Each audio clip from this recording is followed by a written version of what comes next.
So if I'm not mistaken, today is our second to last new content drop of MLB The Show 23. We got a new 99 overall card today, and then once we go over that card, I'm going to look at the calendar, take a look at what's coming next week, and then just kind of talk about the rest of MLB The Show 24, and then probably talk a little bit about MLB The Show 24, hoping to expect news from that, and just kind of talk about that a little bit. But first, let's go to the pack shop. If I'm not mistaken, this is literally our only new piece of content today. Just Finders Keepers pack 6, one new 99 overall Diamond Legend, and besides that, nothing else new on this second to last day of content. I think we might only have 2 more new cards. I think he is our third to last new card of the year.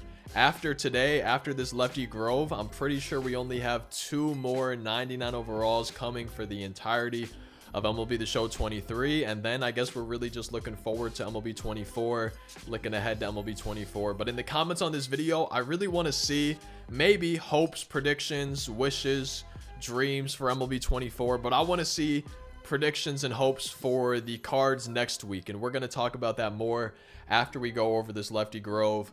125 maxed out stamina. He's got 104 hits per 9, and then 112 pitching clutch for when runners are in scoring position. His walks per 9, which goes with control, is 111, and then his control is 94. Homers per 9 is going to be at 99. I think that's maxed out, just like the velocity and the break. Those max out at 99. Sometimes it gets confusing though, because some of the stuff goes to 125, but some of it doesn't. But I'm pretty sure the velo and break is maxed out at 99. We can see in the top right the velo on each of the pitches looking solid. If we check out his quirks, he does have outlier. His four-seam fastball is going to be hitting triple digits. He does have break outlier as well, which is always helpful. The pitches lose less break when tired. And then we have the control on each of his pitches. That's looking really good. 95 on the forkball, 99 on the curveball, 99 on the four-seam fastball, still 91 on the slider, and then 87 on the cutter. I'm excited to try this card just because of the pitch selection and the control. I will say the hits per 9, the pitching clutch does scare me a little bit at this point in the year. There's just plenty of other options that have way higher hits per 9 for my starting rotation, but I'm liking the look of the control. It's another reason why I like that set 1, that 99 Wayno, is because of the control. And then the break's looking really good too. He does have the break outlier, and then he's got max break on the curveball that also has the best possible control, it looks like, similar to the forkball. Both really high up there.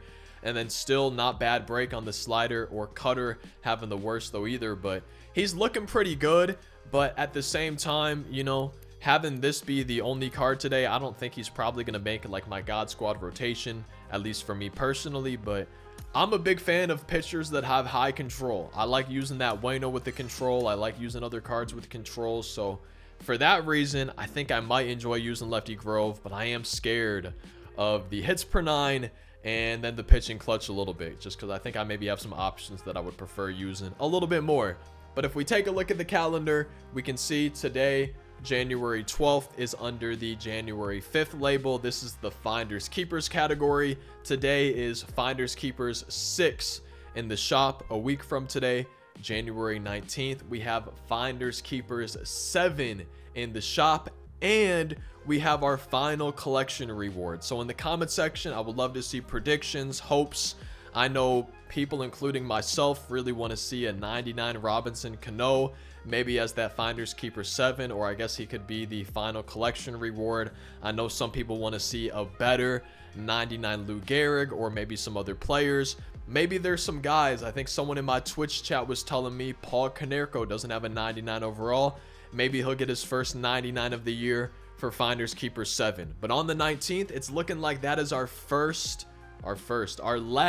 That makes a little bit more sense. It's looking like the 19th is our last bit of new content for MLB The Show 23. We get 2 99s, and the next thing on the calendar, February 2nd, is a ranked reset with the rewind packs. I don't think we're going to be getting any new cards for that ranked season starting on the 2nd, that ranked reset. Forever Ranked begins on March 8th. I don't expect to see any new cards then, so it's really looking like, unless the calendar updates, unless there's things they haven't told us about, it's looking like we're down to our final 2 cards. We only have 1 day left of new content for MLB The Show 23. This year's gone by fast for me.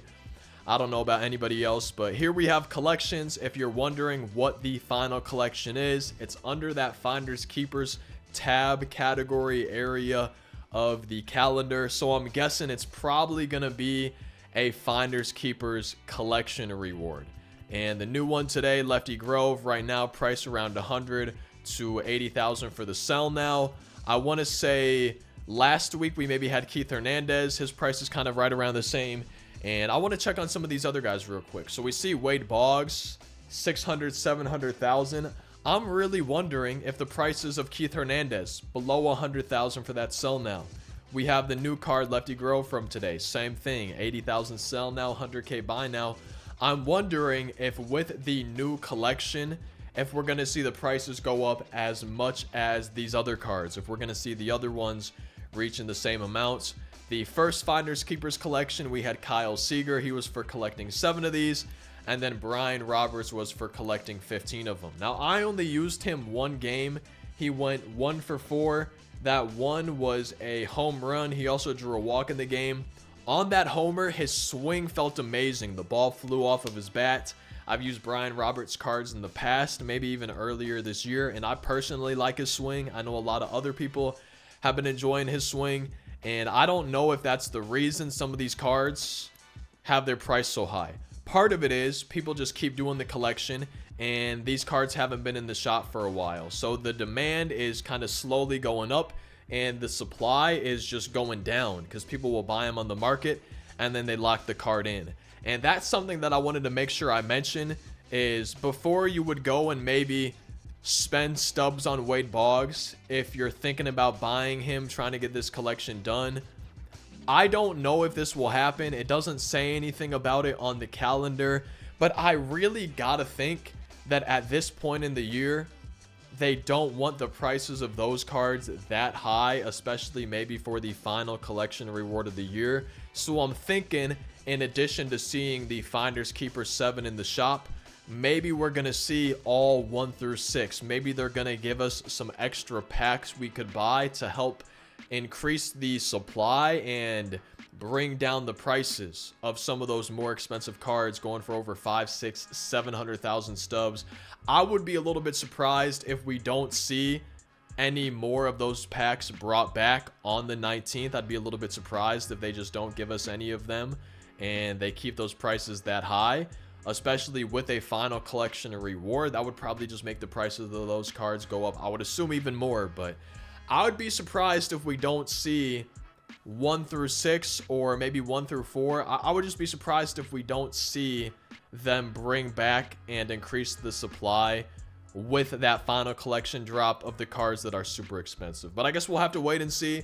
And then it does look like, unless we get something new, an updated calendar, something they haven't told us about, it really looks like January 19th, those 2 cards, Finders Keepers 7 and the collection, are going to be our final bit of content for MLB The Show 23.